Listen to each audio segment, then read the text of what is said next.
Mark Hurley ay nagmuni-muni sa kanyang buhay habang siya ay nag-iisang nakaupo sa dilim. Akala niya ay nasa kanya na ang lahat, isang magandang trabaho, isang magandang bahay, at isang mapagmahal na asawa.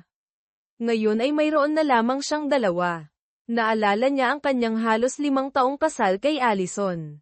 Nagkakilala sila sa Marcus Financial Group, kung saan siya nagsimula sa suportang pang-admin bago naging executive assistant sa kanyang boss, si Jake Marcus, 7 buwan na ang nakararaan.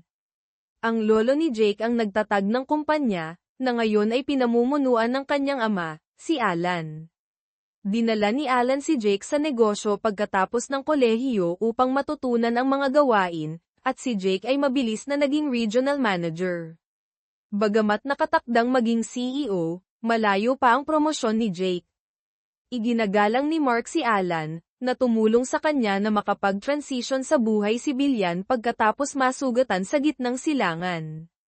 Nagkita sila sa physical therapy ni Mark, nang makita ni Alan ang potensyal sa kanya at agad siyang inalok ng trabaho. Si Mark, nakatatapos lamang ng kanyang business degree bago ma-deploy, ay tinanggap ito at nagsimulang magtrabaho 8 taon na ang nakalipas. Natapos niya ang therapy, nakakuha ng MBA, at nahulog ang loob kay Allison nang sumali siya sa kumpanya. Sila ay nag-date, nagmahalan, at nagpakasal, kung saan bukas palad na binayaran ni Alan ang kanilang honeymoon sa Hawaii. Makalipas ang 3 taon, sumali si Jake sa kumpanya, ngunit hindi tulad ng kanyang ama, siya ay mayabang at itinaboy ang kanyang mga kasamahan. Nagtapat si Alan kay Mark tungkol sa kanyang mga alalahanin tungkol sa pag-uugali ni Jake. Alam mong kailangan ko siyang gawing regional manager balang araw, sabi ni Alan. Alam kong umaasa ako sa iyo na maging halimbawa at tulungan si Jake na mag-transition sa trabaho. Sa tingin mo kaya mo ba iyon? Tanong ni Alan. Sa tingin ko kaya ko, pero hindi magiging madali, sagot ni Mark. Ano ang iyong tapat na opinyon sa kanya, Mark? Walang pagpapaganda, pagpilit ni Alan. Masyado siyang mayabang at hindi nakikinig sa iba. Masyado siyang naglalaan ng oras sa panliligaw at pagyayabang ng kanyang pangalan. Sabi ni Allison, isa siyang kaso ng carnal maltreatment na naghihintay na mangyari, sabi ni Mark. Umiling si Alan. Kinatatakutan ko na iyan. Pinalaki siya ng kanyang ina. Umasa ako na ang trabaho ay makakatulong sa kanya na maging matured. Kakausapin ko siya. Kailan magre-retiro si Bill? Tanong ni Mark. Si Bill Collins, ang kasalukuyang regional manager, ay nagpaplanong magretiro sa susunod na 6 na buwan. Bumili siya ng lugar sa North Idaho para sa pagre-retiro, paliwanag ni Alan. Umalis si Alan, na nangakong mananatiling nakikipag-ugnayan. Alam ni Mark na gagawin niya ito. May iba pang mga bagay na napansin ni Mark tungkol kay Jake, ngunit hindi niya sinabi kay Alan. Nagretiro si Bill pagkalipas ng ilang buwan, at pumalit si Jake. Gumawa si Jake ng ilang magagandang pagbabago, ngunit labis din siyang nakialam at inilipat ang mga tao sa paligid ng labis, na nagdulot ng pagkabigo. Isang araw, 7 buwan na ang nakalipas, pumunta si Jake sa opisina ni Mark. Naiisip ko ang pagkuha ng bagong EA, at sa tingin ko si Allison ay bagay na bagay, sabi niya.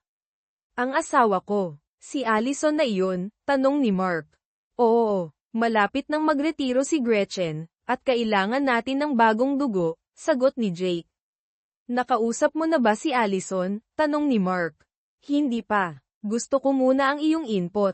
Ano ba siya sa bahay? Tanong ni Jake, na nakangisi. Hindi nagustuhan ni Mark ang direksyon ng pag-uusap. Masaya kaming kasal ni Allison, at isa siyang propesyonal. Kung sa tingin mo ay kwalipikado siya, alukin mo siya ng trabaho. Desisyon niya iyon, ngunit tandaan, asawa niya ako. Naiintindihan ko. Kung tatanggapin niya ang trabaho, maaaring mangahulugan iyon ng paglalakbay. Okay lang ba sa iyo iyon? Tanong ni Jake. Nagtitiwala ako sa asawa ko. Kung tatanggapin niya, alam niya ang mga hangganan. Inaasahan ko na igagalang mo ang aming kasal, mariing sabi ni Mark. Siyempre, Mark, iginagalang ko kayo at ang iyong kasal, sabi ni Jake, na nakangisi pa rin. Maaaring magkaroon pa nga ng promosyon para sa iyo. Nang gabing iyon, kinausap ni Mark si Allison. Nakausap mo ba si Jake ngayon? Oo, nabanggit niya ang posisyon ng EA, sagot niya. Ano sa tingin mo? Tanong ni Mark. Nangangahulugan ito ng paglalakbay at pagtatrabaho ng huli, ngunit maganda rin ang pagtaas ng sweldo. Maaari nating gamitin ang pera kapag nagkaroon tayo ng mga anak, sabi ni Allison. Mayroon ka bang anumang alalahanin? Tanong ni Mark. Alam ko ang mga alingaw-ngaw, ngunit nagtitiwala ka ba sa akin? Tanong niya. Siyempre, nagtitiwala ako sa iyo, ngunit hindi ako nagtitiwala sa kanya. Nagtanong siya tungkol sa iyo sa bahay, na parang hindi naangkop, sabi ni Mark. Ganyan lang si Jake. Ano ang sinabi mo sa kanya? Tanong niya. Sabi ko masarap kang kasama at masaya kaming kasal, sagot ni Mark. Mabuti. Sa tingin ko, tatanggapin ko ang trabaho, pagpapasya ni Allison. Natulog sila at nakipagtalik bago makatulog.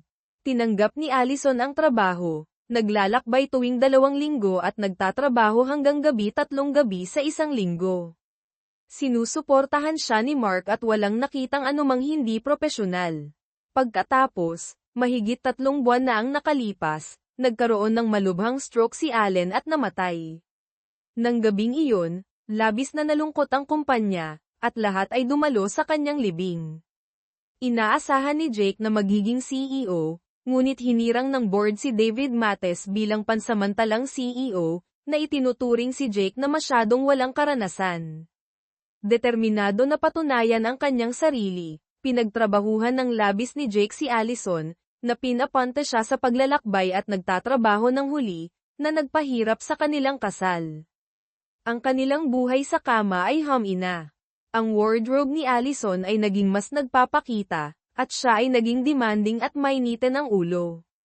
1 linggo, kinumpronta ni Mark si Allison pagkatapos ng isang biyahe sa New York.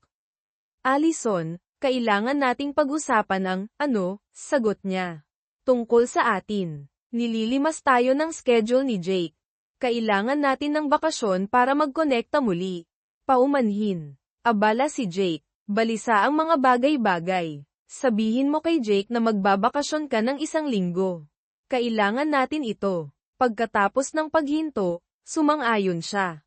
Tama ka. Kakausapin ko siya bukas. Kinabukasan, mas masaya ang pag-uwi ni Allison. Sumang-ayon si Jake na maaari tayong magbakasyon sa susunod na linggo kung dadalo tayo sa isang party sa bahay niya sa Biyernes ng gabi. Party. Anong klaseng party? Isang maliit na pagtitipon lamang kasama ang mga kaibigan. Hindi mapalagay si Mark ngunit sumang-ayon, basta umuwi ng maaga si Allison sa natitirang bahagi ng linggo. Kilala mo ba ang sino man sa mga taong ito? Nakilala ko na ang ilan, sabi ni Allison. Karamihan ay mga kaibigan niya sa kolehiyo. Ang ilan ay mga kliyente. Hindi ako sigurado kung sino pa. Okay, sabi ni Mark, ngunit umuwi ka sa normal na oras ngayong linggo, okay? Sa tingin ko kaya ko. Mayroon tayong dinner meeting sa Henderson account sa Miyerkules. Alam ni Mark na ang Henderson account ay isang prioridad mula nang magkaroon ng stroke si Allen. Okay, Miyerkules ng gabi, ngunit umuwi sa tamang oras sa natitirang bahagi ng linggo. Deal. Ngumiti siya, yamakap sa kanya. Deal. Bulong niya, na humalik sa kanya. Nang sumunod na hapon, pumunta si Jake sa opisina ni Mark, na nakangisi. Ano ang maitutulong ko sa iyo, Jake? Tanong ni Mark. Sabi ni Alay, pupunta ka sa Biyernes ng gabi. Alay. Isip ni Mark. Oo, basta umuwi siya sa tamang oras sa natitirang bahagi ng linggo, at magbabakasyon tayo sa susunod na linggo. Mayroon tayong hapunan sa Henderson sa Miyerkules. Ano ang party? Tanong ni Mark. Sino ang pupunta? Isang casual na pagtitipon lamang. Ilang kaibigan sa kolehiyo at isang kliyente. Magsuot ng casual, basta dalhin mo si Alay. Tumango si Mark. Sige nga, Mark, magaling si Alay sa kanyang trabaho. Pinahahalagahan ko na hinahayaan mo siyang gawin ito nang hindi mo siya pinapahirapan.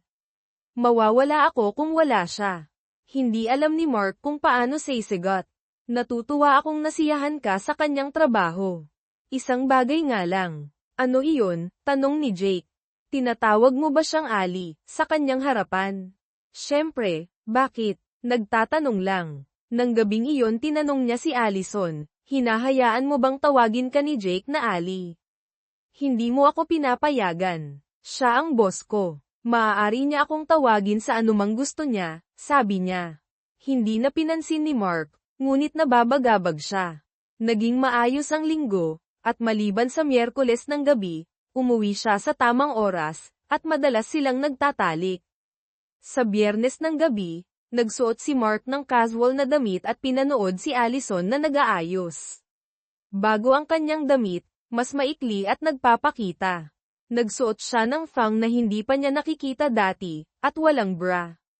Ang damit ay may mga hiwa sa gilid, na nagpapakita ng maraming balat, na may bukas na likod na halos nagpapakita ng kanyang thong. Nakikita niya ang kanyang dibdib na lumalaki laban sa materyal. Wow! Kamangha-mangha ka. Baka dapat tayong manatili sa bahay. Ngumiti siya. Hindi. Mamaya. Saan mo nakuha ang damit na iyon? Hindi ito mukhang casual. Nakuha ko ito sa New York. Hiniling sa akin ni Jake na isuot ito ngayong gabi, syempre. Mag-ingat ka. Baka magkamali ang iba. Tumawa siya. Sa tingin ko hindi. Alam ng lahat ang kanilang mga hangganan. Mas mabuti. Niyakap niya siya at sinubukang halikan siya, ngunit kumaway siya. Mamaya. Ayokong masira ang aking makeup. Nagmaneho sila sa townhouse ni Jake sa isang magarbong bahagi ng bayan. Nang buksan ni Jake ang pinto, naamoy ni Mark ang marijuana at hindi siya mapalagay. 3 binata ang ipinakilala, sina John Whitehead, George Franklin, at Alan Jenkins, na nagtatrabaho para sa Henderson. Mga guys, ito si Mark Hurley, sabi ni Jake na. Nakangiti, Mark, kilalanin sina John, George, at Allen. Nakipagkamay si Mark at nagtaka kung bakit tinawag siya ni Jake na Man of the Hour, at hindi ipinakilala si Allison. My God, Alay, ang init mo sa damit na iyan. Sabi ni Jake, tumango ang mga lalaki ng may pagpapahalaga habang ipinakita ni Allison ang damit. Hindi nagustuhan ni Mark ang reaksyon ni Jake. Kukuha ako ng inumin para sa inyo. Alay, puting alak. Mark, okay lang. Hindi ako masyadong umiinom. Mataas ang tolerance ni Mark sa alak ngunit tumigil sa pag-inom taon na ang nakalipas.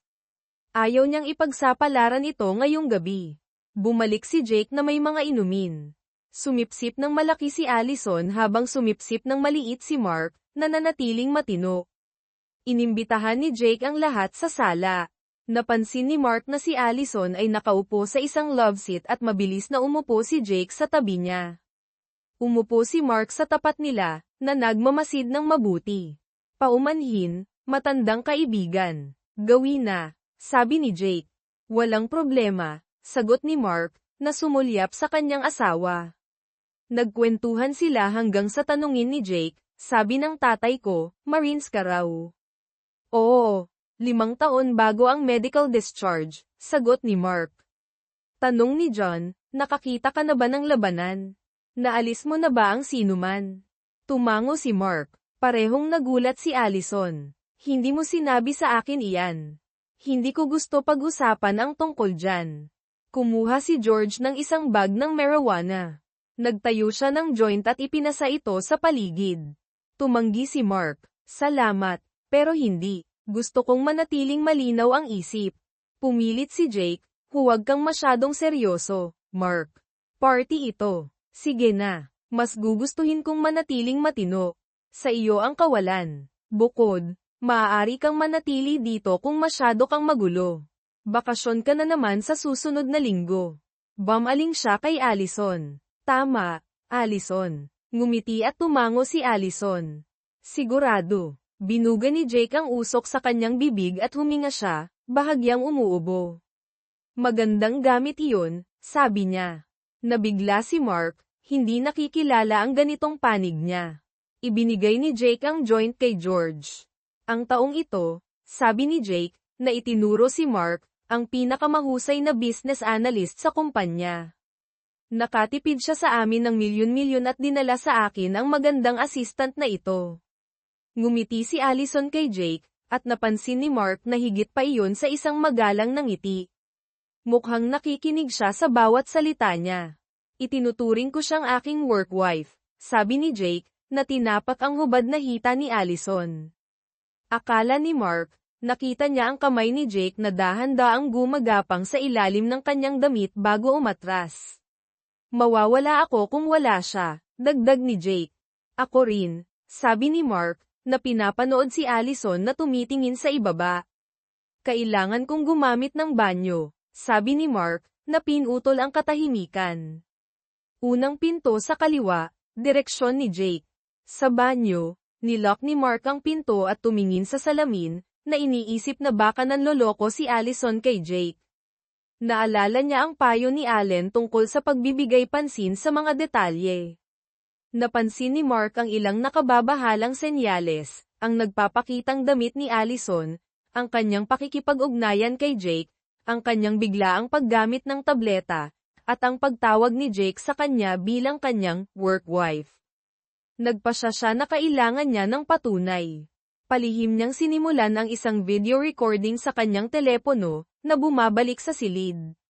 Nakita ni Mark na mabilis na umupo si Allison na may puting pulbos sa kanyang ilong. Mayroon din ang iba. Sumipsip si Mark ng kanyang inumin at nakakita ng hindi natunaw na pulbos sa ilalim. Anong klaseng kalokohan ito? Bigla siyang nakaramdam ng pagod at hindi pagkakatugma. Okay ka lang ba? Tanong ni Allison. Tumayo sina Jake at ang mga lalaki habang hinahawakan ni Allison ang braso ni Jake. Sinubukan ni Mark na tumayo ngunit hindi niya kaya. Matulog ka, Mark, sabi ni Jake habang itinataas ng mga lalaki ang kanyang mga paa. Tinanggal ni Allison ang kanyang mga sapatos, at napansin ni Mark ang kanyang thong sa love seat. Tinakpan siya ni Allison ng isang Afghan. Paumanhin, Mark, mahal talaga kita. Bulong niya, na humalik sa kanyang noo. Nahulog siya sa isang malalim na pagtulog. Nang magising siya, madilim at tahimik ang bahay maliban sa hilik sa itaas. Napagtanto niya na wala siya ng mahigit 3 oras. Itinigil niya ang video recording at umakyat sa itaas. Sa master suite, nakita niya si Allison na nakahubad sa kama ni Jake na may isang binti sa ibabaw niya. Isa sa 3 lalaki ang nakadamit din sa tabi niya, ang 2 ay natutulog, ang isa sa sopa at ang isa sa recliner. Tahimik na bumalik si Mark sa ibaba. Kailangan niyang alamin kung ano ang itinimpla nila sa kanya, kaya hinalughog niya ang kusina ni Jake at nakakita ng isang Tupperware container. Ibinuhos niya ang inumin sa loob nito at isinara. Bumalik sa front room. Kinuha niya ang keychain ni Allison sa kanyang pataka at nakakita ng isang hindi pamilyar na susi. Isinilid niya ito sa bulsa, pagkatapos ay kinuha niya ang telepono ni Allison, na nagbabalak na tingnan ito mamaya. Inilagay niya ang kanyang singsing sa kasal sa kanyang pataka para makita niya ito, nagsuot ng kanyang mga sapatos, at dahan-daang pumunta sa pinto. Mga detalye, isip niya. Naghanap siya ng security system ngunit wala siyang nakita. Ang hindi pamilyar na susi ay perpektong kasya sa pinto. Nilock niya ang pinto sa likod niya at tahimik na umalis, na hindi binubuksan ang kanyang mga ilaw ng kotse hanggang sa siya ay nasa kalye. Nagmaneho siya sa isang convenience store at tinawagan ang kanyang matandang kaibigan na si R.K. Evans, na nagpapatakbo ng isang pribadong investigative firm. Hello. Sagot ng antok na si RK. Hey RK, si Mark ito. Paumanhin kong tumawag ako ng huli na, ngunit kailangan ko ang iyong tulong. Anong problema, Mark? Kailangan mo ba ng piyansa o anuman? Hindi naman. Maaari ka bang pumunta sa bahay ko sa loob ng 20 minuto? Oo, sigurado. Okay lang ba ang lahat? Mas gusto kong huwag pag-usapan ito sa telepono. Nakuha ko. Kita tayo sa 20. Salamat kaibigan. Sagot ni Semper Fiura RK. Bumili si Mark ng 12 pack ng beer at sigarilyo. Hindi siya naninigarilyo mula nang umalis sa serbisyo ngunit kailangan niya ng isang bagay upang pakalmayin siya. Sa bahay, inilagay niya ang beer sa refrigerator, nagsindi ng sigarilyo, at umupo sa sopa na gumagamit ng candy dish para sa ashtray. Dumating si RK at inalok siya ni Mark ng beer. Ipinaliwanag niya ang mga nangyari sa gabi. Kalokohan, sabi ni RK nang matapos si Mark. Ibinigay ni Mark sa kanya ang container na may ininuman na alak. Maaari mo bang ipaanalisa ito? Tumango si RK. Magiging Lunes o Martes bago ko makuha ang mga resulta. Kailangan ko ang lahat tungkol kina Jake Marquez, John Whitehead, George Franklin, at Allen Jenkins. Nagtatrabaho si Jenkins para sa Henderson Manufacturing. Narito ang isang video nila. Nakuha ko. Sabi ni RK. Gusto mo bang surveillance sa loob ng Jake's place at sa iyo? Oo, kung kaya mo. Mayroon akong susi. Wala akong nakitang security system. Kinuha ni RK ang susi. Walang problema. Paano mo nakuha ito? Kinuha ko ito sa keychain ni Allison. Tumango si RK. Marahil ay hindi mo magagamit ang anumang video mula sa loob ng kanyang lugar bilang ebidensya. Iniisip ko na. Personal ito. Naiintindihan ko, sabi ni RK. Ibinigay ni Mark sa kanya ang isang ekstrang susi sa kanyang bahay at ang security system code.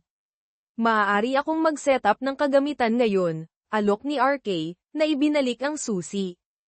High-def cameras, audio, kahit record ng landline calls. Gawin mo, sabi ni Mark. Magkano ang magagastos nito? Huwag kang mag-alala. Iniligtas mo ang balat ko sa gitnang silangan. Ito na ang pinakamaliit na magagawa ko. Salamat, matandang kaibigan. Hayaan mo akong sagutin ang iyong mga gastos. Sige, sabi ni RK. Pagdaanan natin ang video para sa mga clue. Sinimulan ni Mark ang video mula sa simula. Itigil mo dyan, sabi ni RK.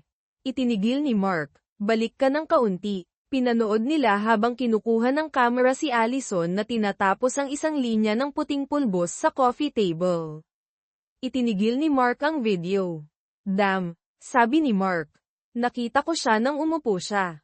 Iyon ay mukhang pulbos sa mesa. Oo, tama, sagot ni RK.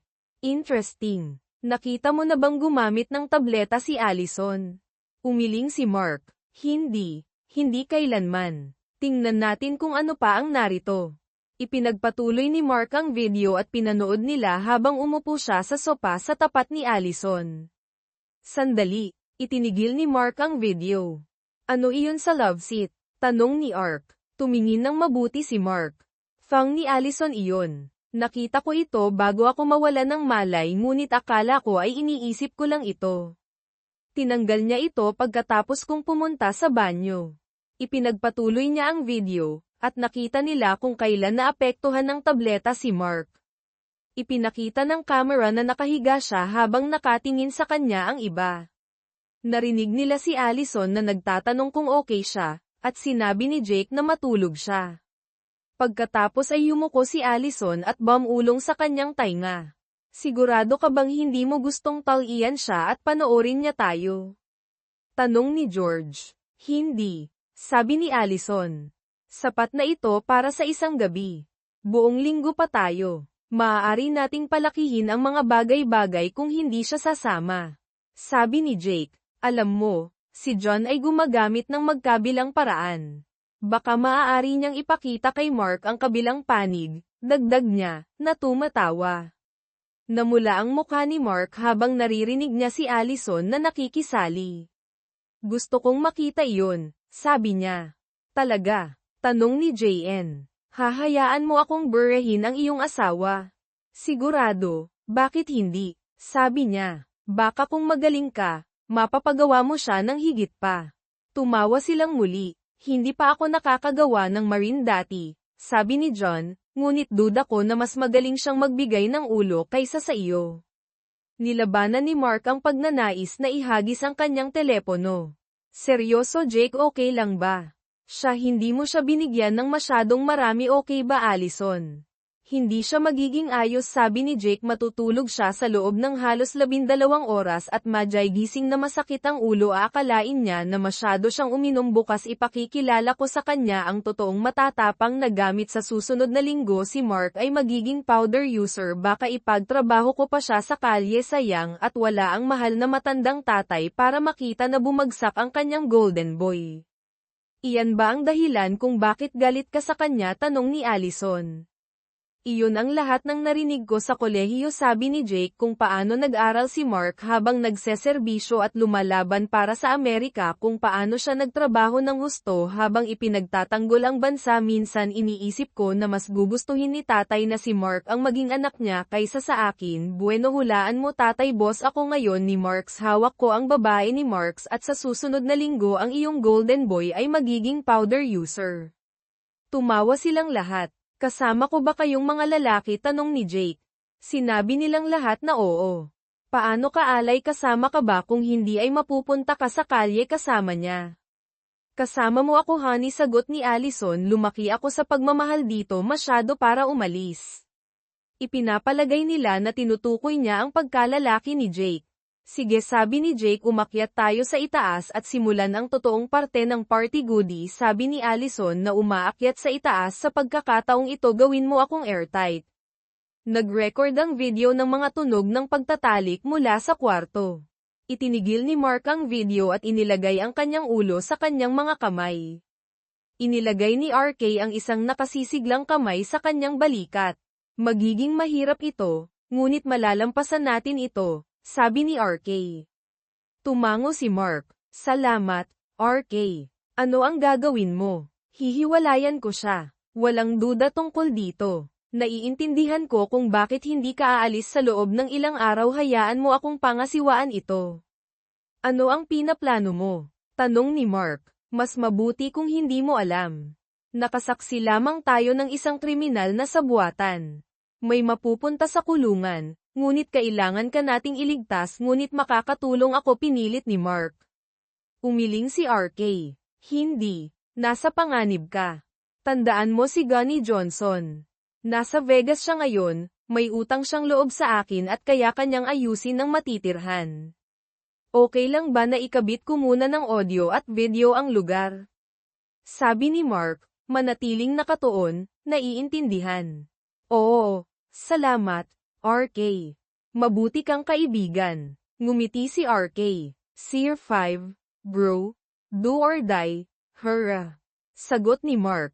Pumunta si Mark sa beranda na may beer habang kinakabitan ni RK ang mga silid at tinatap ang telepono. Itinakda niya ang audio at video na itago sa isang cloud server at binigyan si Mark ng mga detalye ng access sa switch para sa sistema. Tatawagan ko si Gunny bukas at ipapaalam ko sa iyo. Huwag kang gagawa ng kahit anong katangahan, naiintindihan. Naiintindihan ko, RK. Magpakatatag ka, kaibigan ko. Makikipag-ugnayan ako. Salamat muli sa lahat, sabi ni Mark pagkaalis ni RK. Binuksan ni Mark ang kanyang computer at sinuri ang kanyang mga bank account. Mayroon pa rin siyang account sa kanyang pangalan mula noong bago ang kasal kung saan idineposito niya ang 10% ng kanyang kinita, na orihinal na sinadya bilang sorpresa para kay Allison. Inilipat niya ang kalahati ng kanilang pinagsamang pondo sa account na ito at binayaran at kinansela ang kanilang mga pinagsamang credit card. Mayroon pa rin siyang personal na credit card mula sa kanyang orihinal na account. Nag-impake siya ng damit para sa ilang araw at isinakay ang mga malites sa kanyang kotse. Sa loob ng bahay, dumapo ang kanyang mga mata sa kanilang larawan sa kasal sa ibabaw ng furry place, na puno ng galit sa kanyang pagkakanulo. Pinaggupit-gupit niya ang larawan gamit ang isang hunting knife at itinapon ang lahat ng mga larawan ni Allison sa furry place. Idinagdag din niya ang kanyang damit pangkasal ngunit nagpa siya na maghintay bago sunugin ang lahat, dahil gusto niyang masaksihan ito. Kumuha siya ng beer, ini-email ang nagpapahamak na video sa kanyang sarili at pinatunayan ito sa kanyang laptop. Sumulat siya ng isang maingat na salita na liham sa bawat miyembro ng board at kay David, ang pansamantalang CEO, na nagdedetalye kung ano ang nangyari. Pinaalalahanan niya ang board tungkol sa morals clause sa employment agreement ni Jake at ang mga potensyal na demanda at iskandalo na maaaring idulot ng kanyang mga aksyon. Ipinahayag niya ang kanyang paggalang kay Alan at umaasa na kikilos ang board ng naangkop. Nasiyahan sa kanyang liham, inilakip niya ang video at ini-email ito kay David at sa board na nagsasaad na siya ay magbabakasyon ngunit maaabot sa pamamagitan ng email o telepono. Inaasahan niya ang isang tugon sa Martes at planong umalis sa araw na iyon. Umupo siya, nagsindi ng sigarilyo at pinanood habang sinusunog ng init ang mukha ni Allison sa larawan na nakakaramdam ng matinding kasiyahan. Binuksan niya ang telepono nito gamit ang code na itinatakda niya para dito. Sa pagpunta sa kanyang mga text, lalo pa siyang nagalit. Sila ay natutulog ng magkasama ng hindi bababa sa 6 na buwan ngunit sa huling 3, si Allison ay nagsimulang hayagang hindi igalang siya. Natagpuan niya ang maraming larawan ni Jake na hindi nakadamit, Jake at Allison na naghahalikan at sumasayaw sa isang nightclub, malamang sa New York at mga malinaw na larawan ni Allison kasama ang maraming lalaki. Mayroon ding mga video na nagpapakita kay Allison na nakikipagtalik kay Jake at sa iba pa kasama ang 3 lalaki mula sa party. Natanto niya na ito ang ginagawa niya sa kanyang mga biyahe sa trabaho. Kinopya niya ang lahat at ini-email ito sa kanyang sarili gamit ang kanyang telepono. Sa puntong iyon, nakainom na siya ng 6 na beer at nakapanigarilyo ng kalahating pakete, gamit ang mukha nito sa mga larawan bilang isang ashtray. Nakita ang pagsikat ng araw, alam niya na madyay gising na si Allison sa lalong madaling panahon at madidiskubre na umalis siya. Inaasahan na siya ay gigising sa loob ng 1 o 2 oras, kinuha niya ang kanyang kargadong rifle, kinandado ang pinto, at humiga sa sopa, sinusubukang matulog. Nagising si Allison ng 8:30, sinuri ang orasan sa mesa ni Jake, at pumunta sa banyo para maglinis. Gising na si Jake at ang iba pa paglabas niya. Nagsuot si Jake ng robe at tumingin sa kanya. Gusto mo bang bumaba at magsimula ng almusal? Tanong ni Jake. Marahil ay gugustuhin ni Mark ng kape kung siya ay nagigising. Sige, sabi niya, nagsuot ng robe at bumaba. Nagsimula siya ng isang pot ng kape at pumunta para gisingin si Mark sa sala, ngunit wala siya doon. Itinapon ang Afghan sa gilid, at wala ang kanyang mga sapatos. Tumakbo siya sa paligid, sinusuri ang banyo, ngunit wala siya doon. Nakita niya na wala na ang kotse at ang kanyang singsing sa kanyang pataka. Oh, crap! Hinihingal siya, tumatakbo sa itaas. Pinigilan siya ni Jake sa silid. Anong problema? Wala na siya. Anong ibig mong sabihin? Wala na. Siguro ay nagising siya at umalis. Kinuha niya ang kotse at iniwan ang kanyang singsing. Tawagan mo siya at pabalaykan mo siya. Okay, sabi niya, tumatakbo pababa. Inilagay niya ang singsing ni Mark sa kanyang pataka at hinanap ang kanyang telepono, ngunit hindi niya ito mahanap. Sa puntong iyon, nasa ibaba na si Jake. Wala ang aking telepono. Gamitin mo ang telepono ng bahay. Hindi mo naiintindihan. Puno ito ng mga text, larawan, at video na ipinadala mo. Kung nasa kanya ito, nakita na niya ang mga ito. Huwag kang mag-alala. Papuntahin mo lang siya rito.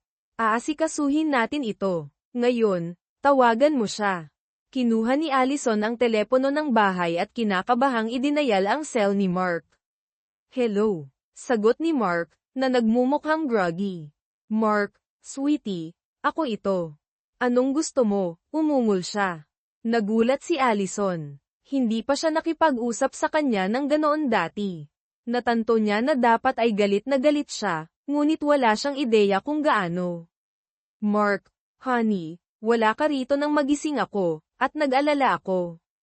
Okay ka lang ba? Ano bang pakialam mo, bruha?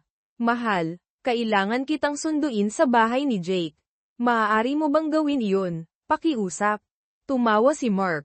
Sira ulo ka. Maaaring wala akong alam kahapon, ngunit hindi na ngayon. Hindi mo na ako pwedeng tawaging sweetheart, o honey, kahit kailan. Mark, pakiusap, huwag kang magalit. Mahal kita. Oo, Tama, bruha. Sabihin mo sa akin ang isa pa. Mark, kailangan nating mag-usap. Tama nga, kung gayon, sunduin mo ako sa bahay ni Jake upang makapag-usap tayo sa daan pauwi. Maling sagot, bruha. Hindi ako pupunta riyan. Kung gusto mong mag-usap, maglakad ka o tumawag ng Uber. Ang tanging kailangan nating pag-usapan ay kung paano paghati-hatian ang lahat. Anong ibig mong sabihin, paghati-hatian ang lahat? Iyon ang nangyayari sa isang diborsyo, bruha. Ayokong magdiborsyo. Hindi ba natin ito maayos? Ayokong maging tuliro at cop, alinman. Umuwi ka kung gusto mong mag-usap, ngunit huwag hayaang pumunta rito si Jake o kahit sino pa.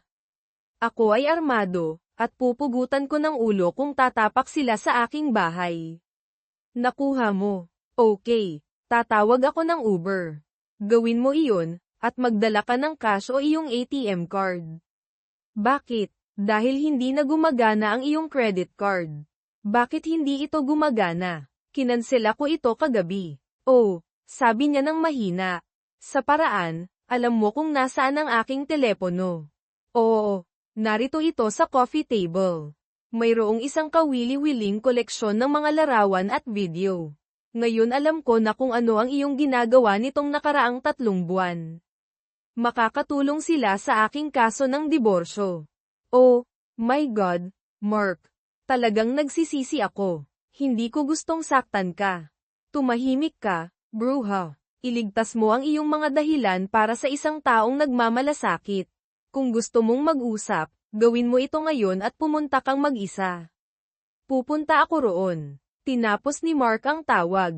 Tumingin siya kay Jake. Well, tanong ni Jake, hindi siya pupunta. Kailangan kong pumunta roon upang kausapin siya. Sige, dadalhin ka namin, kung gayon. Umiling siya. Hindi, siya ay armado. Sinabi niya na kung may isa man sa inyo na magpakita, aalisin niya kayo. Hindi ko pa siya naririnig na ganoon kagagalit. Nag-isip sandali si Jake, pagkatapos ay pumunta sa kanyang silid-aralan. Bumalik siya na may isang hiringgilya. Narito ang plano, ilagay mo ito sa iyong pataka, tumawag ka ng Uber, at susundan ka namin sa inyong lugar. Kapag nagkaroon ka ng pagkakataon, iturok mo ito sa kanyang braso, pagkatapos ay tawagan mo ako. Kukunin namin siya at ilalagay sa aking trunk.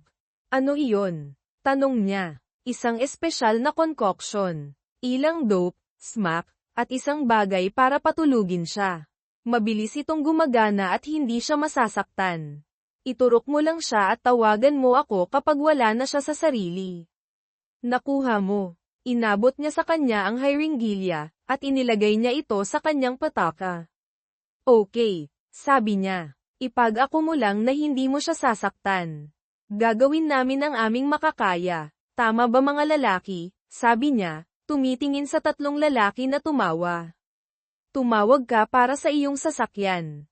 Inayos niya ang isang Uber na susando sa kanya sa loob ng 30 minuto at umakyat sa itaas upang tapusin ang paghahanda.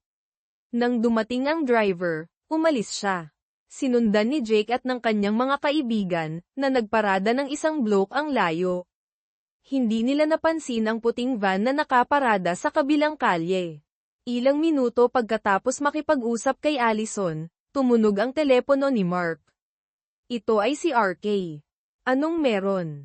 Tanong ni Mark. Gusto ko lang ipaalam sa iyo na nakuha ng aking mga lalaki ang isang pag-uusap sa pagitan ng iyong asawa at ng kanyang mga kasabwat, sabi ni RK. Ano?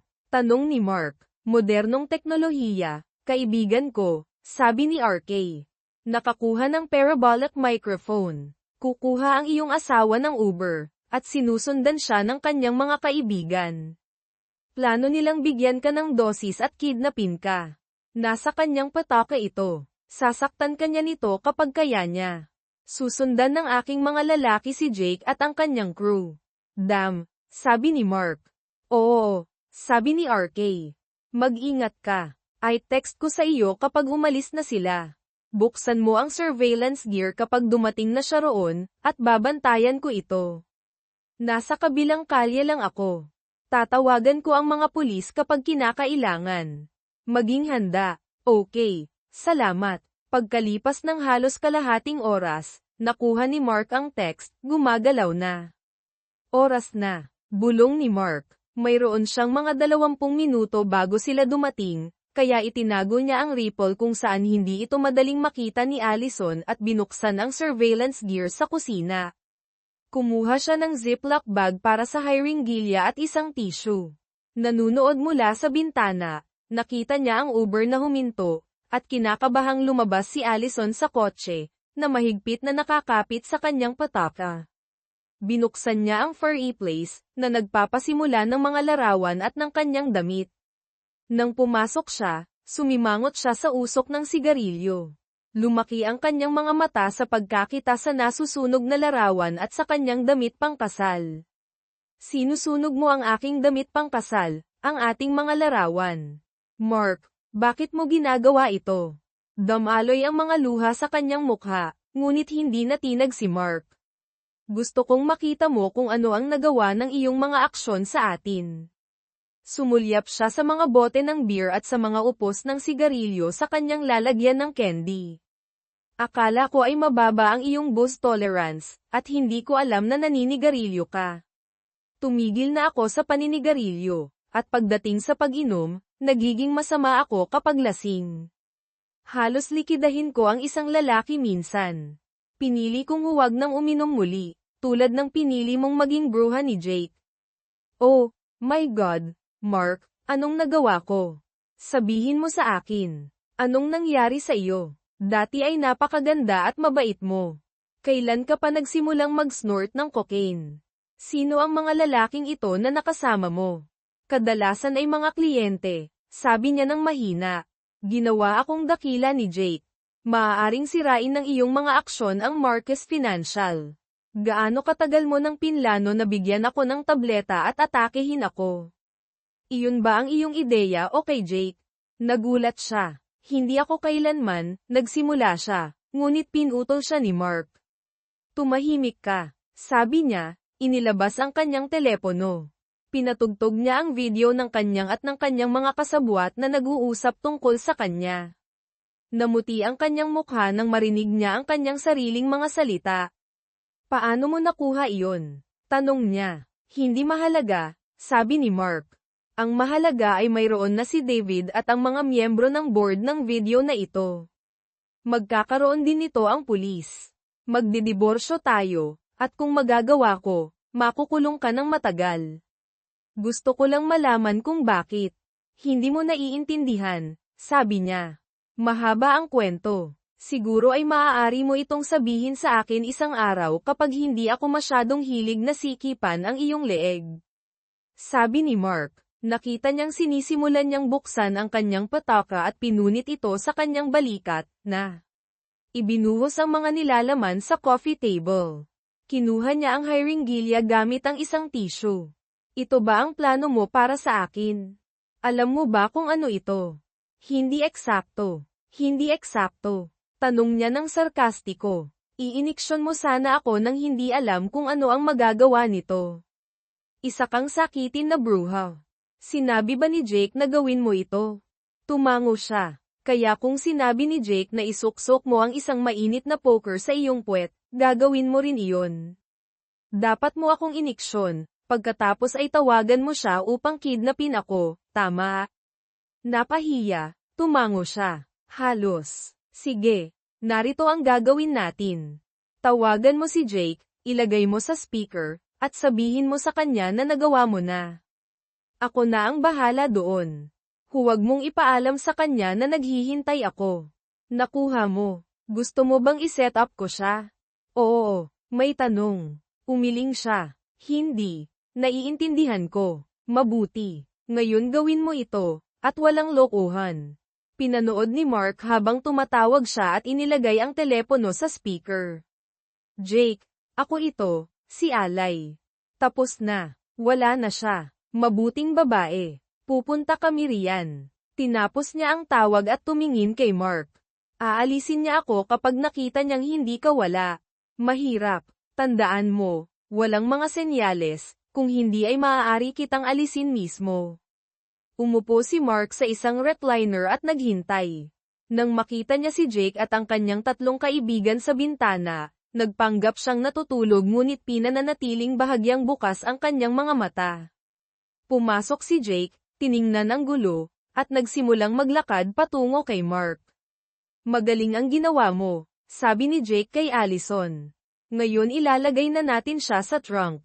Nang abutan ni Jake si Mark, binuksan ni Mark ang kanyang mga mata at sinuntok si Jake sa lalamunan. Bago pa makareact si Jake, sinipa siya ni Mark ng malakas sa kanyang condom gun. Sinubukan ng tatlong lalaki na tumulong, ngunit pinigil sila ng team ni RK.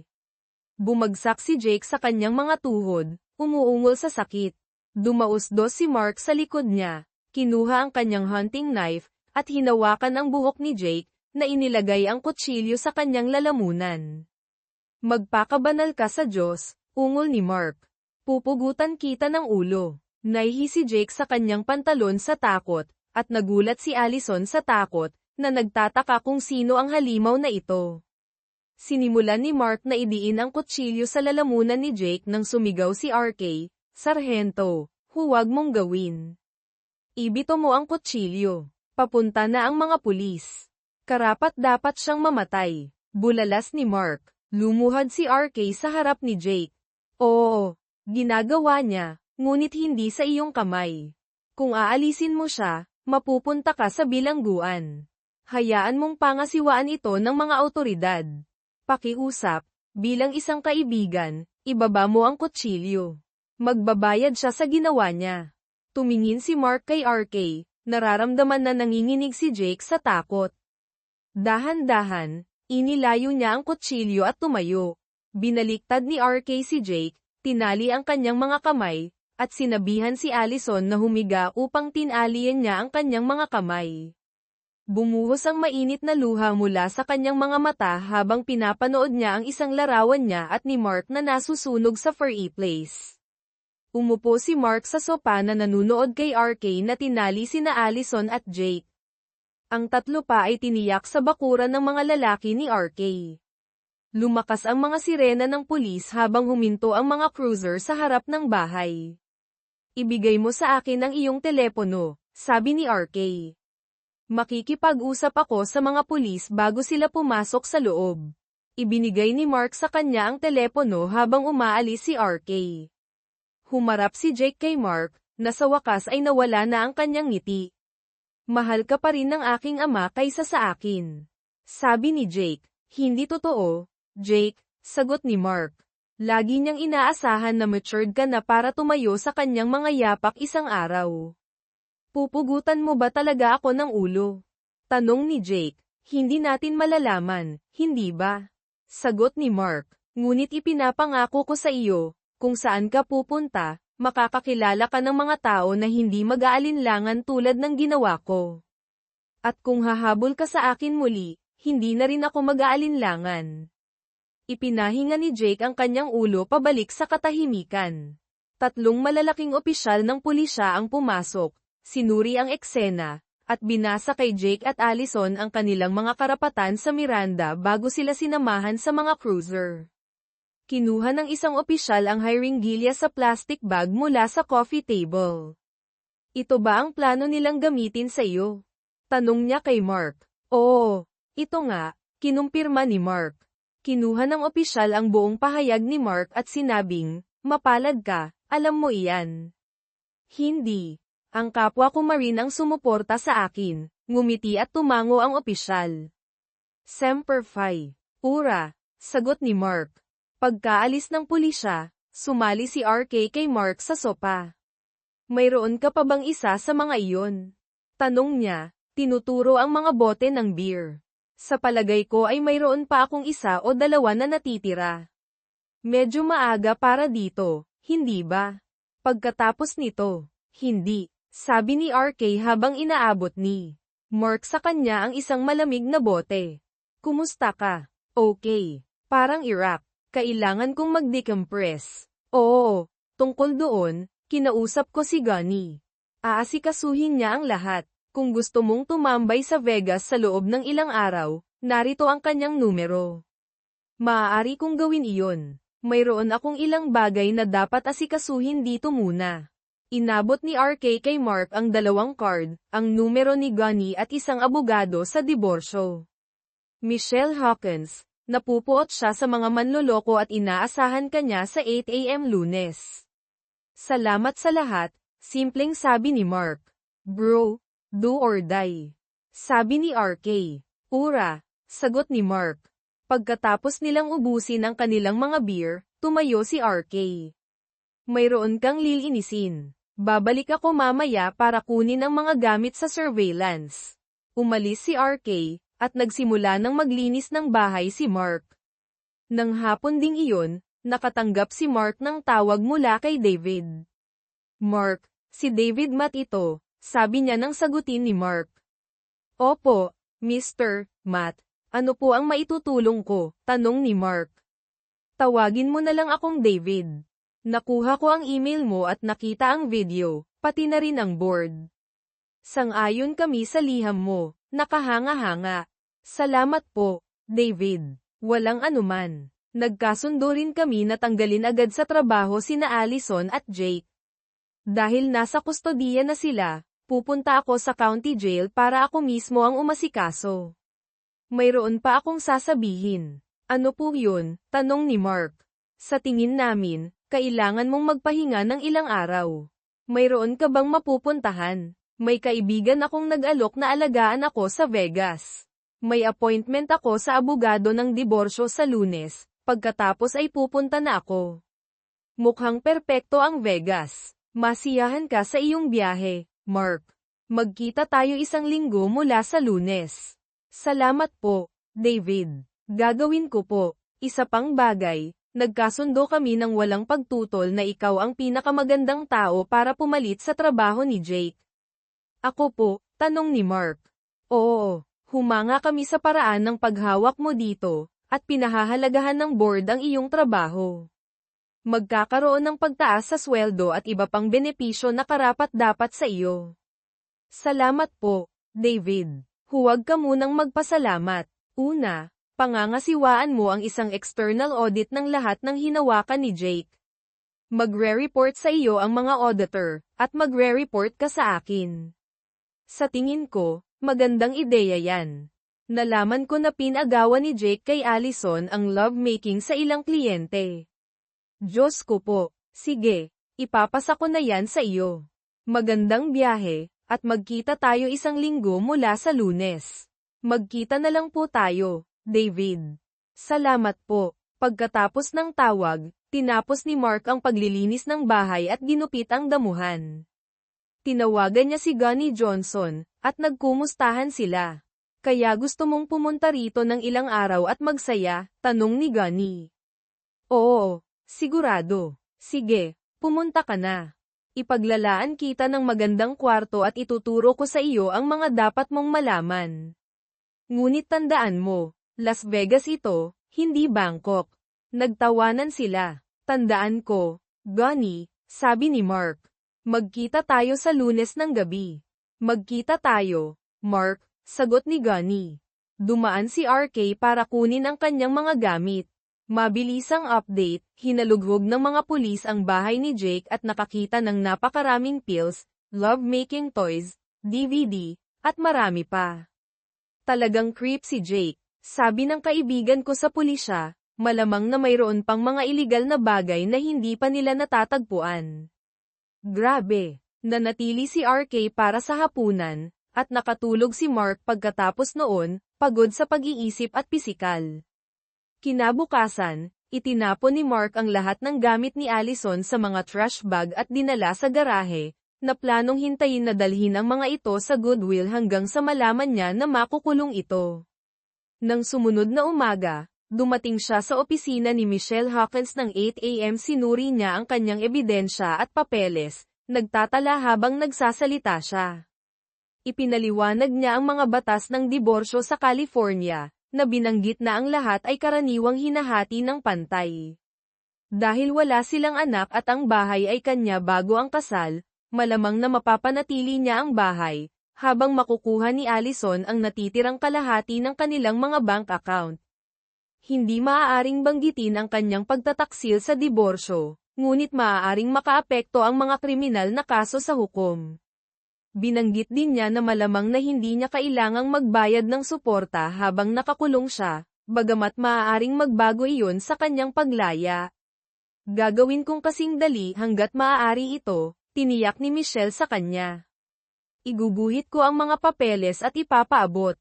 Kung pipirma siya, ipapakita ko ang mga ito sa hukom, at magiging 6 na buwan ang paghihintay. Sumang-ayon si Mark at binigyan siya ng retainer bago umuwi. Dumaan siya sa county jail para ipaalam kay Allison na nagsasampa siya ng diborsyo. Nakaupo sa isang mesa, pinanood niya habang inilalabas siya na mukhang pagod sa isang orange na jumpsuit. Kinuha nila ang mga handset para makipag-usap sa pamamagitan ng plexiglass shield. Hello, Allison. Hello, Mark. Gusto kong ipaalam sa iyo na nagsasampa ako ng diborsyo. Nakita ko ang isang abogado ngayon. Inaasahan ko na gagawin mo yan, sabi niya. Kailan ang arraignment mo bukas ng umaga? Hinihiling ng prosecutor na walang piyansa. Marahil yun ang pinakamainam. Ngayon sabihin mo sa akin ang totoo. Ano yun? Tanong niya. Anong nangyari sa iyo? Yumuko siya, nahihiya. Naging maayos naman ang lahat sa simula. Mukhang tulad ng ibang executive si Jake. Pagkatapos mamatay ni Alan, nagalit si Jake. Hindi siya na-promote at sinisika.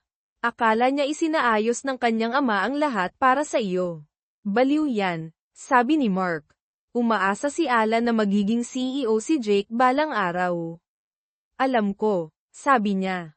Pumunta kami sa New York noong katapusan ng linggo na iyon, sa isang club kasama ang mga kliyente, sumasayaw at umiinom. Naglandi ako ng kaunti pero hindi ko akalain na lumalabag ako. Sa susunod na malalaman ko, napakaginhawa ko at napunta ako sa kama kasama ang 2 lalaki. Sumali si Jake mamaya. Huminto siya. Kinabukasan, nakonsensya ako, pagkatapos ay ipinakita sa akin ni Jake ang mga litrato at video na kinuha niya at sinabi na kailangan kong gawin ang anumang gusto niya o ipapakita niya sa iyo. Kaya binlockmail ka niya, sabi ni Mark, at malamang na pinahirapan ka rin. Ginawa niya. Inamin niya ito mamaya. Hindi nakakagulat na nakakita sila ng mga pills sa bahay niya. Nakuha ka ba niya sa powder? Tumango siya, at dope, at iba pang mga bagay. Ilang kliyente ang nakatulog mo? Nagkibit balikat siya. Hindi ko alam. Marami. Isinaayos ni Jake ang lahat tuwing naglalakbay kami. Umiling si Mark. Mula sa video, tila nasisiyahan ka sa pagpapahirap sa akin. Ang pagiging powder user ko para kay Jake, ang hapunan ba noong Miyerkules ay tungkol talaga sa proyekto ng Henderson. Umiling siya. Hindi. Pinaplano namin ang party sa Biyernes. Kaya pinlano mo ang lahat ng maaga. Tumango si Allison. Patawad, Mark. Iyan ang unang bagay na sinabi mo na sinasang-ayunan ko. Mapapatawad mo ba ako? Napatawa siya. Hindi lang hindi, kundi impyerno hindi.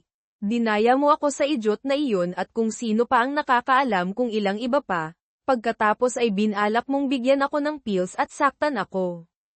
Wala ka sa sarili mo. At huwag mo ring itanong kung maaari tayong maging magkaibigan. Naiintindihan ko, Mark. Sana sulit ito. Palm, Allison. Ibinaba niya ang telepono habang tumutulo ang mga luha sa kanyang mga pisngi. Umuwi siya, nag-impake, at pumunta sa Vegas. Nakipagkita siya kay Gunny Johnson, at nagbalik tanaw sila sa hapunan. Pagkatapos ay ipinakita ni Gunny sa kanya ang paligid, binigyan siya ng mga tips sa pagsusugal, at inihatid siya sa kanyang silid.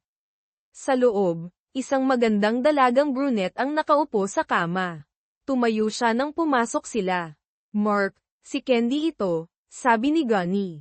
Siya ang magiging tour guide mo habang narito ka. Gunny, hindi ito kailangan, sabi ni Mark. Anak, ito mismo ang kailangan mo pagkatapos ng ginawa ng iyong asawa sa iyo. Magpahinga ka, magsaya ka, at tandaan mo ang nangyayari dito, nananatili dito. Karaniwan, nagtawanan sila. Kailangan ko nang umalis. Magsaya kayong dalawa, Dagdag ni Gunny bago siya umalis. Humarap si Mark kay Candy. Sabihin mo sa akin, isa ka bang escort? Hindi na, sabi ni Candy. Salamat kay Gunny, nakalabas ako sa masamang sitwasyon. Malinis na ako, nag-aaral, at nagtatrabaho sa isang tunay na trabaho. Sinabi niya sa akin ang tungkol sa iyo at tinanong kung gusto kong makipag-usap sa iyo. Iyon lang. Kung gusto mo, aalis ako at hindi na kita guguluhin pa. Hindi, sabi ni Mark. Tama siya, kailangan ko ng kasama sa ngayon, at napakaganda mong babae. Gusto mo bang lumabas para uminom? Mukhang maganda yan, sabi niya na nakangiti. Pumunta sila sa club, uminom ng ilang inumin, nag-usap, at sumayaw ng ilang oras. Pagbalik sa kanyang silid, tinulungan siya nitong kalimutan ang kanyang mga problema. Nagising siya at nakita siya sa tabi niya. Sabay silang naligo at nagbihis. May klase ako ngayon, pero maaari kitang makita dito mamaya kung gusto mo, sabi niya. Mukhang magandang plano, sabi niya. Naghalikan sila bago siya umalis, at bumaba siya para mag-almusal. Pagkatapos ay pumunta siya sa kasino para subukan ang kanyang swerte. Kasunod ng payo ni Gunny, umalis siya na may halos $300. Ginastos niya ito sa hapunan, inumin, at isang palabas kasama si Candy ng gabing iyon. Muli, pinagulo niya ang kanyang mundo. Ang natitirang bahagi ng linggo ay halos pareho, at sa Biyernes, handa na siyang umuwi at magpatuloy sa kanyang buhay. Ayaw ni Candy na umalis siya ngunit naunawaan niya ito. Ibinigay niya sa kanya ang kanyang numero ng telepono at email address kung sakaling gusto niyang makipag-ugnayan muli. Gusto niya siya ngunit nagduda na ito ay magiging isang buong relasyon. Mas bata siya at mayroon siyang buong buhay sa hinaharap. Gayunpaman, naisip niya, sino ang nakakaalam? Umuwi siya ng nakangiti. Ang mga alaala ni Candy ay pumupuno sa kanyang isipan. Pagdating niya sa bahay, nahuli siya sa mga balita tungkol kay Allison at sa kanyang grupo. Ang hukom, pagkatapos suriin ang ebidensya mula sa prosecutor, iniutos na sila ay ikulong ng walang piyansa. Nakatanggap din siya ng kumpirmasyon mula kay Michelle na si Allison ay nakatanggap ng mga papeles ng diborsyo. Ayon kay Michelle, pinirmahan ni Allison ang mga ito kaagad, at isinampa ang mga ito sa korte. Sa loob ng 6 na buwan, malaya na siya sa kanya magpakailanman. Nang sumunod na Lunes, pumasok siya sa trabaho at natagpuan ang lahat ng kanyang gamit na inilipat sa lumang opisina ni Jake. Tinanggap siya ng lahat at binati siya sa kanyang bagong posisyon. Nanirahan siya at nakilala ang mga external auditor. Ipinakilala niya sila at nakilala ang kanyang bagong assistant, si Marsha Bowden. Kilala niya siya simula nang magsimula siya sa kumpanya ilang taon na ang nakalipas. Gusto niya si Marsha, alam niyang kasal siya, at nakatanggap siya ng mataas na papuri mula sa kanyang mga nakaraang supervisor. Alam din niya ang kanyang sitwasyon at nag-ingat na huwag banggitin ito. Natuklasan ng audit ang ilang irregularidad sa mga papeles ni Jake. Halimbawa, pinalsipikan niya ang kanyang expense account sa mga biyahe na ginawa nila ni Allison. Pagkatapos, natuklasan ng mga auditor na mali ang pamamahala ni Jake sa ilang account ng kliyente. Iniulat ito sa SEC, at napaharap si Jake sa mga federal na kaso. Ginugol ni Mark at David ang mga sumunod na buwan sa paglilinis ng gulo na iniwan ni Jake. Sa kabutihang palad, hindi sila nawalan ng anumang kliyente salamat sa kanilang mabilis na pagtugon, ngunit nagkaroon sila ng ilang hindi komportableng pag-uusap sa iba pang mga executive na naiintindihan na nagalit. Samantala, nakipag-ugnayan si Mark kay Candy, kadalasan sa pamamagitan ng mga email. Sa kalaunan, sinabi niya sa kanya na nakilala niya ang isang tao sa paaralan at seryoso sila. Hindi siya nagulat at binati siya. Kasabay nito, ang mga paglilitis ni na Allison at Jake ay nagpatuloy na may higit pang mga kaso at mosyon. Natagpuan ni Mark ang kanyang sarili na nagpapatotoo laban sa kanyang asawa at sa kanyang mga kasabwat bagaman sinubukan ng kanyang defense team na pigilan siya, na sinasabi na hindi siya kinakailangang magpatotoo laban sa kanyang asawa. Maaaring hindi ako kinakailangang gawin ito, ngunit gusto ko, sinabi niya sa kanyang abogado. Bukod dito, sa loob ng ilang linggo, hindi na siya ang aking asawa. Namangha ang hurado sa kanyang patoto, at higit pa nang ipatugtog sa kanila ang video na kinuha ni Mark noong gabing iyon ng Biyernes. Sa wakas, dumating ang araw para ipahayag ng hurado ang kanilang mga hatol. Nakaupo si Mark at David sa loob ng courtroom na pinapanood habang ipinapasok sina Allison, Jake, at ang iba pang tatlong lalaki. Wala sa kanila ang makatingin kay Mark. Sa ngayon, ang paglilitis ay naging isang media spectacle. Tinawag ang korte sa kaayusan, at tinanong ng hukom kung nakarating na ang hurado sa isang desisyon. Tumayo ang foreman at kinumpirma na mayroon sila. Hinawakan ng lahat ang kanilang hininga habang binabasa ng hukom ang mga kaso, na kinabibilangan ng pagsasabwatan upang dumukot at manakit. Napaharap si Jake sa karagdagang mga kaso na may kaugnayan sa mga pills na natagpuan sa kanyang townhouse at ang malaswang mga larawan at video na mayroon siya sa ibang mga babae. Natagpuan silang lahat na nagkasala sa bawat kaso. Itinakda ng hukom ang petsa para sa paghatol, at ang 5 nahatulang kasabwat ay inilabas sa courtroom. Lumabas si Mark at David, na dumadaan sa grupo ng mga reporter na itinutulak ang mga kamera sa kanilang mga mukha. Pagkaraan ng halos 10 araw, naganap ang paghatol. Nilinaw ng hukom na lubos siyang nasusuklam sa lahat ng 5 sa kanila at mahalagang itinapon ang buong libro sa kanila. Ang 3 body ni Jake ay nakakuha ng pinakamagaan na mga sentensya, ngunit naharap pa rin sa 20 taon sa bilangguan. Si Allison ay sinentensyahan ng 25 taon hanggang habang buhay, at si Jake ay nakatanggap ng 50 taon hanggang habang buhay para sa kanyang mga krimen. Haharapin din niya ang mga federal na kaso na isinampa ng SEC na hahawakan sa federal na korte. Humagulgol si Allison habang inilalabas siya sa courtroom, habang yumuko si Jake sa kahihiyan habang siya ay inaalis. Natapos ang panahon ni Jake sa bilangguan pagkaraan ng halos 6 na buwan nang matagpuan siyang pinugutan ng ulo sa shower, na nagpagalit sa maling mga tao na hindi gusto ang kanyang smug na ugali. 1 buwan pagkatapos ng paghatol, si Mark ay nasa kanyang opisina na sinusuri ang ilang papeles nang tumawag si Marcia sa intercom. Mr. Hurley, mayroong Kristen Marquez dito para makita ka. Nakuha ng apelyido ang atensyon ni Mark. Papasukin mo siya. Bumukas ang pinto, at nakita ni Mark na isang kaakit-akit na blonde ang pumasok sa kanyang opisina. Ang kanyang buhok ay bumagsak sa ilalim ng kanyang mga balikat, at siya ay nakasuot ng isang palda na bumagsak sa ilalim lamang ng kanyang mga tuhod. Ngumiti siya habang papalapit, na nag-abot ng kanyang kamay. Napakagandang makilala ka sa wakas, Mr. Hurley. Kinamayan niya siya at inanyayahan siyang umupo. Tawagin mo na lang akong Mark. Gusto mo bang uminom ng isang bagay? Kape. Tsaa. Magiging kahanga-hanga ang kape, itim mangyaring. At tawagin mo akong Kristen. Hiniling ni Mark kay Marcia na kunin silang bawat isa ng isang tasa ng kape at umupo habang umaalis ang kanyang assistant sa opisina. Marcus, sabi ni Mark, na nakatingin sa kanya, may kaugnayan ka ba kay Alan? Ang kanyang anak na babae, marahil. Ngumiti siya at umiling. Hindi. Ako ang kanyang pamangkin.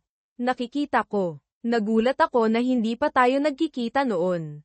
Akala ko kilala ko ang lahat sa pamilya ni Alan.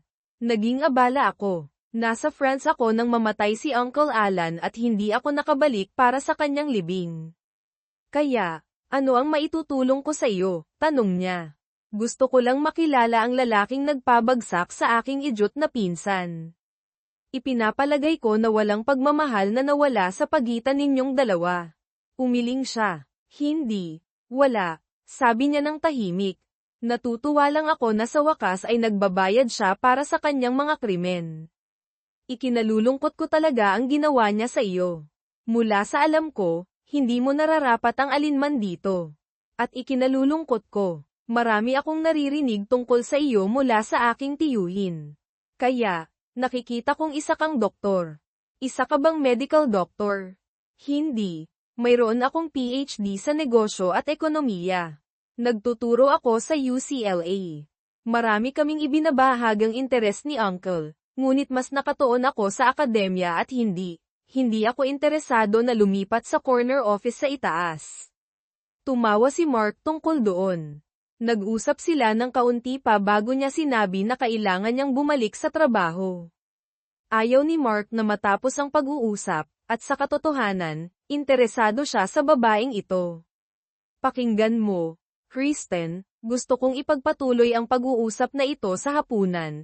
Iyon ay, kung hindi mo alintana na makita sa publiko kasama ang isang hamak na MBA. Ngumiti siya at kumislap ang kanyang mga mata. Walang hamak tungkol sa pagiging isang MBA, at gusto kong makita kasama ka sa publiko. Mukhang maganda ang hapunan. Paano ang Red Lobster ngayong gabi sa alas 7? Ibinigay niya sa kanya ang isang card na may kanyang numero at address. Red Lobster tayo, sabi ni Mark, na kinukuha ang card mula sa kanya. Sesunduan kita sa alas 6:30 kung maayos yan. Magkita tayo noon, Mark. Napakagandang makilala ka, sabi niya bago lumabas. Nang gabing iyon, nalaman ni Mark mula kay Kristen na sinubukan ni Jake na saktan siya nang siya ay 18 taong gulang pa lamang. Nahihiya at natatakot na maaaring sisihin siya, wala siyang sinabi ngunit iniiwasan si Alan at ang kanyang pamilya hanggat maaari. Iniiwasan din niya ang mga relasyon sa mga lalaki dahil sa mga aksyon ni Jake at gumugol ng mga buwan sa therapy habang nasa kolehiyo. Sinabi niya sa kanya ang tungkol sa kanyang karanasan kay Jake at kung ano ang nangyari kay Allison. Nagulat si Kristen ngunit hindi nagulat. Ikinalulungkot ko, mas nararapat ka pa, Mark. Nakipag-date si Mark at Kristen ng ilang buwan, nagmamahalan. Halos tadyakan niya siya sa sahig, na tinatakpan siya ng mga halik, nang tanungin niya siya kung gusto niyang magpakasal sa kanya. Ipinapalagay ko na oo yan, tanong ni Mark nang sa wakas ay pinakawalan niya siyang huminga. Hindi. Impyerno oo yan, sabi niya. Ngayon, dalhin mo ako sa kama at saktan ako ng maayos. Opo, ma'am, sabi ni Mark, na dinadala ang kanyang magiging asawa sa itaas. Oo, naisip niya, mukhang maayos ang mga bagay.